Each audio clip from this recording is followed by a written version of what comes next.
P T I جب اپنے ان کا جو کارکن جب بات کرتا ہے معاملات کے اوپر، وہ خان صاحب پہ بہت سارے کیسز ہیں، ان کے اوپر تبصرے بھی ہم دیکھتے ہیں، تو عام زبان میں یہی کہا جاتا ہے کہ انہوں نے یہ پیسے کوئی چرا کر باہر ملک میں پراپرٹیز تو نہیں بنائی.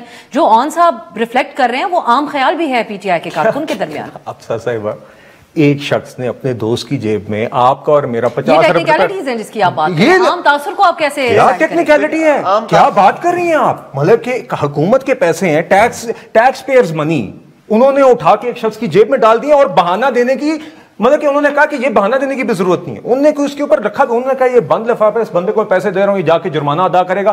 عوام کے اوپر جو لگنے تھے، اس سے ہم نے اسکول نہیں بنانے، اس سے ہم نے اسپتال نہیں بنانے، اس کو ہم نے حکومتی اخراجات کے لیے استعمال نہیں کرنا. میں اناپولوجیٹکلی بھاڑ میں جائے عوام، بھاڑ میں جائیں آپ سب، میں اپنے دوست کی جیب کے اندر عوام کا 190 ملین پاؤنڈ ڈال رہا ہوں. یہ اس شخص نے کیا اور یہ انڈسپیوٹڈ ہے، کیبنٹ اپروول موجود ہے، این سی اے کی طرف سے آئی ہوئی رقم موجود ہے. یہ چیزیں کہ 2 سال سے اگر فرق، ایک سیکنڈ، ایک سوال میں دونوں دوستوں سے پوچھ رہا ہوں کہ اگر یہ 50 یا 70 اور یہ جتنی اماؤنٹ، پتہ نہیں 190 ملین پاؤنڈ کا کیا سلسلہ ہے، اگر اتنی اماؤنٹ واقعی ملک ریاض نے کم بھیجی ہے، کیا اس گورنمنٹ میں جس میں گیلانی صاحب اور کیانی صاحب کی گورنمنٹ، انہوں نے یو کے اوپر کلیم لانچ کیا کہ ملک ریاض کو پیسے دے؟ اگر آپ ایک سیکنڈ، ملک ریاض نے پیسے کم بھیجے، یہ طے ہو گیا. آپ کہہ رہے ہیں نا نہیں، یہی بات ہے، اس نے پیسے پینلٹی کے دینے تھے، چلے یہ کم. اگر وہ پیسے کم بھیجے یا نہیں بھیجے، آپ نے ملک ریاض کو، یو کے کو کہا کہ اسے پیسے لے کے دیں. اس کی وجہ ہے کہ ایک کلیم لانچ نہیں کیا گیا دوبارہ. انہوں نے یو کے سے پوچھا بھی تک نہیں. پیسے آ گیا، کم کی تو بات ہی نہیں ہوئی. جیسے ملک ریاض نے پکڑے گیا یو کے میں، پاکستانی تھا، پاکستان کی حکومت کے پاس آ گیا، پاکستان کی حکومت نے ملک ریاض کو واپس کر دیا. حکومت تھی عمران خان، انہوں نے کہا کہ آپ کا ایک اور جرمانہ سپریم کورٹ میں، تو ہم آپ کو یہی پیسے آپ کے جو یو کے میں دیے ہوئے تھے آپ کو لوٹا دیتے تاکہ آپ یہاں والا جرمانہ تو ادا کریں. ثاقب نثار صاحب نے بھی اس پہ عمل کر لیا، ورنہ وہ کہتے ہیں کہ یہ تو حکومت کا پیسہ ہے. سب ملے ہوئے تھے نا، تینوں ایک ٹریک کا تھا جس کی وجہ سے پی ڈی ایم بنی گئی. اس کے بہت ڈیٹیل میں بعد میں جائیں گے.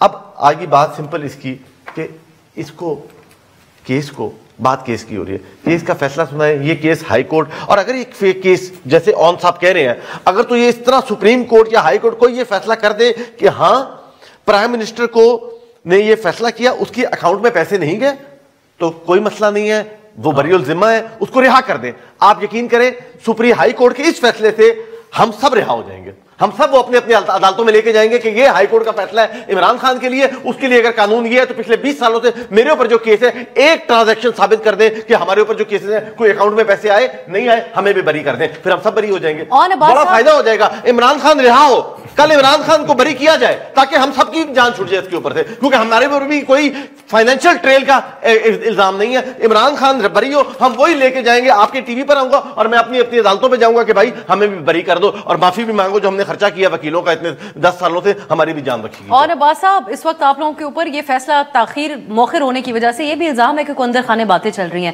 گنڈاپور صاحب کی اہم ملاقات خان صاحب سے بھی ہوتی ہے اور پروفیشنل انگیجمنٹس بھی دوسری طرف ہو رہی ہیں، تو کیا بیچ میں کوئی بات چیت ہو رہی ہے جس سے ان کو خوفزدہ ہونے کی ضرورت ہے؟ بات چیت کوئی نہیں. آئی تھنک ان کا جو نیریٹو ہے، جو انٹرنیشنل اسٹیبلشمنٹ کی یہ لوگ دکھا رہے ہیں کہ جی ہم پاکستان میں پولیٹیکل انگیجمنٹ کر رہے ہیں، وہ سبوتاج ہونے کا چانس ہے. یہ فیصلہ سنانے میں 2 ایشوز ہیں. میں سمپل بات کروں، اگر یہ فیصلہ سناتے ہیں خان صاحب کو 10 سال کا، do you think how the world will see it? ایک اور ڈھکوسلا، ایک اور جعلی کیس میں خان صاحب کو بک کر دیا. اور اگر یہ کہتے ہیں کہ خان صاحب جو کہ ہمیں سمجھتا ہے اصل میں بریت ہو جانی چاہیے، تو پھر خان صاحب کو رکھنے کا جواز ختم ہو جائے گا. I think there is a do or die situation for the people who are deciding کہ فیصلہ سنانا چاہیے ابھی جنوری میں یا نہیں سنانا چاہیے، اور اس کے کوئی محرکات نہیں. ادروائز ویری فرینکلی ہمارے مذاکرات کا اسے کوئی تعلق نہیں. اگر مذاکرات کا اشیا تو ملٹی ٹرائل کے کیسز جو آئے ہیں 50 آپ پریشر میں ہیں، آپ کے بہت شدید پریشر ہے. انٹرنیشنل کمیونٹی کے حوالے سے کامران یوسف صاحب ہمارے سینئر صحافی ہیں. میں اتفاق کر رہا ہوں کہ مذاکرات کا اس کیس سے کوئی تعلق نہیں ہے. ویسے پریشر میں آگے فیصلہ نہیں سنا چاہیے، وہ جنہوں نے دینا ہے وہ دے نہیں رہے فیصلہ. میں آپ سے انٹرنیشنل کمیونٹی کو دکھانے کے لیے جو آن صاحب یہ بات کر رہے ہیں کہ آپ صرف on the face of it engagement کر رہے ہیں، بظاہر تاثر بھی اسی قسم کا مل رہا ہے کہ کوئی سنجیدہ نہیں ہے انگیجمنٹس. نہیں میں اب تو میں آپ کو حوالہ دینا چاہوں گی، کامران یوسف صاحب ہمارے سینئر صحافی ہیں اور انہوں نے اس کے اوپر رپورٹ کیا خارجہ امور کے حوالے سے کوئی اہم شخصیت کو کوٹ کرتے ہوئے کہ امریکی نئی انتظامیہ کے ساتھ عمران خان کے کانٹیکسٹ میں بھی ہم کوئی بہت آئیڈیل تعلقات نہیں ایکسپیکٹ کر رہے اس وقت. سو آپ سمجھتے ہیں کہ یہ آپ لوگوں کے لیے ایک مشکل صورتحال بنے گی؟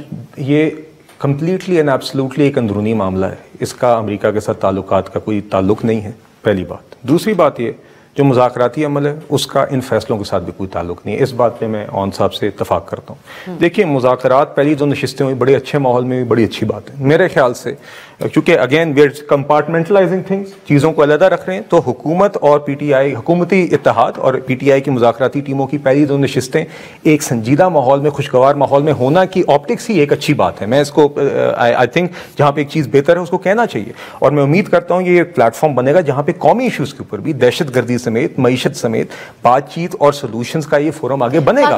مگر افسر صاحب جی میں یہی کہہ رہا ہوں, میں جی نہیں ہر قسم کی ڈومین طے کرنے کے بارے میں بات کریں گے. I think every issue should be discussed on this forum. اگر ایک جگہ بن گئی ہے جہاں پہ اسپیکر صاحب چیئر کر رہے ہیں, میرے خیال سے اس کو ایک مستقل فورم رہنا چاہیے جہاں پہ قومی ایشوز ہر نوعیت کے, اور دیکھیے اگر آپ کہہ رہی ہیں نا کہ سنجیدہ لگ نہیں رہا فورم, پہلی 2 نشستوں میں P T I didn't come prepared. پچھلی نشست پہ بھی انہوں نے کہا کہ ہمیں مزید وقت چاہیے, ہم تیاری کر کے آنا چاہتے ہیں. حکومت نے کہا بالکل ٹھیک ہے, ہم نے اس کے اوپر تنقید نہیں کی, ہم نے کوئی ایسی بات نہیں کی. مگر اب تیسری نشست 16 جنوری کو ایکسپیکٹڈ ہے, ہم امید کرتے ہیں کہ اس میں پروگرس ہوگی. کلوزنگ کامنٹ آپ کا ہوگا گیلانی صاحب, لیکن آپ سمجھتے ہیں کہ اب جب ساتھ بیٹھ ہی گئے, باقی تو کسی چیز پہ سیر حاصل بات ہوتی ہے ہمیں نظر نہیں آ رہی, 1 پوائنٹ ایجنڈا رکھ لیا جائے کہ پاکستان کی جو سیاست ہے وہ صرف سیاستدانوں کو یہ کرنی چاہیے. اس حد تک انحصار دونوں طرف کا اسٹیبلشمنٹ کے اوپر ہونا, اس سلسلے کو ترک کرنا ہوگا اگر ہم چاہتے ہیں اس ملک میں جمہوریت. میرا خیال ہے کہ اسٹیبلشمنٹ بھی یہ چاہے گی کہ ہم اسی بات پہ ایگری کرنے کہ بھائی ساڑی جان, وہ کہیں گے ساڑی جان چھوڑو اور ہم بھی کہیں گے ساڑی جان چھوڑو. تو ساڑی گل ہو گئی ہے والا سلسلہ ختم کرنے کے اوپر اتفاق نہیں کر سکتے. ہاں ہماری بات 18 میں یہ کہتے تھے,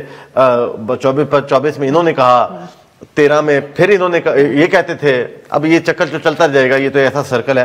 لیکن بات سمپل یہ ہے کہ مذاکرات ہونے چاہیے. سیاستدانوں کی ہم اپنی داڑھی کسی اور کے ہاتھ میں نہ دیں, اپنی پگڑیوں کو خود نہ اچھالیں. اور قوم کی امیدیں, میں سمجھتا ہوں کہ اگر کچھ بہتر ہو جائے گا تو جو ان کا جو ووٹر ہے, ہمارا جو ووٹر ہے, وہ سب کو فائدہ ہوگا اگر اکانومی بہتر ہوئے گی. تو بہت مہربانی.